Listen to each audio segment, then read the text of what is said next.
No, I won't toe the party line. Long live free speech. Long live independent thinking.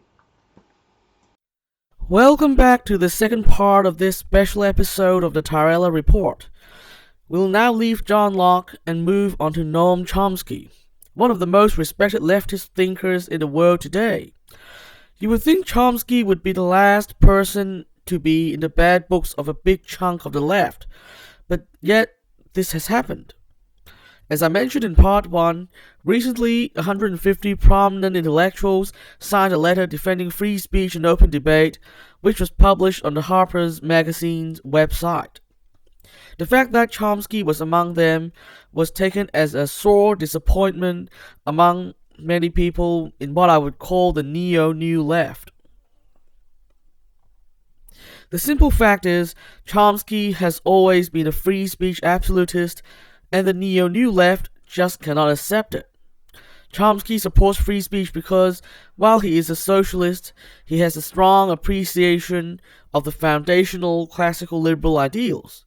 Besides, he is an old-school leftist, the kind of left that existed before the corruption of Marcuse and Foucault. While some leftists today, including Bernie Sanders, are still that kind of worker-first left, and I have great respect for that, many parts of the left have been overtaken by the professional middle class dominated post-1968 New Left, which has an agenda for radical cultural change that most working people would be opposed to. Now, I'm not talking about ending racism or things like that. That I totally support. What I'm talking about are the ideas of radical critical theory, ideas from thinkers like Herbert Marcuse, whose infamous 1965 essay Repressive Tolerance justified the withdrawal of free speech from certain people, and thinkers like Michel Foucault, who saw power in everything and dismissed the importance of objective truth. This agenda is hugely responsible for the mess we are in today, where people see their fellow citizens not as comrades but as enemies, and where commitment to the truth is at an all-time low across the political spectrum. As I said before, there are still many leftists today who want to bring back the worker-centered left, the left that also championed free speech unconditionally, and in both these endeavors I consider them solid allies. But these people are rarely heard among the dominant voices of the left these days.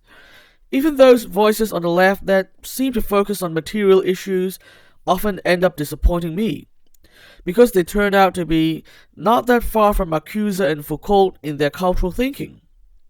For example, breadtuber NonCompete recently made a video critiquing Chomsky's decision to sign the Harper's letter. His argument was full of the institutional power angle, and although that could be construed to be about the exclusion of pro-worker voices, the specific examples he gave were mostly purely cultural.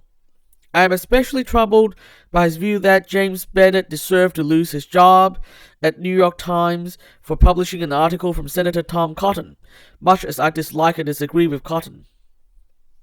In essence, I saw it as very similar to those pieces written by pro-identity politics types arguing against the letter with quotes from Marcuse and Foucault. Indeed, quotes from Marcuse and Foucault wouldn't sound out of place at all had they been inserted into the video. It just shows which side of the free speech cultural divide a lot of these apparently economic leftists are taking. And frankly, it worries me a lot. Which is, of course, why I don't identify with the left anymore. Even as the economic woes of the West are getting worse, even as I perhaps take a more critical stance against our current economic system, I still wouldn't identify with the left as it currently exists, because much of the left these days are in the grip of critical theory, and that's not okay.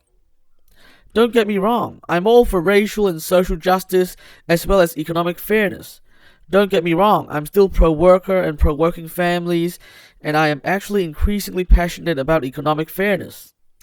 It's just that I cannot, in my good conscience, claim to be in the same boat with a significant faction of the left that has almost fully internalized the ideas of Marcuse, Foucault, and other very problematic thinkers, and have become effectively hostile to free speech as a result. That's all for today. I'll be back next time to discuss another big idea. Subscribe if you want to follow our story. And remember to resist the hive mind and stay positive. The world depends on it.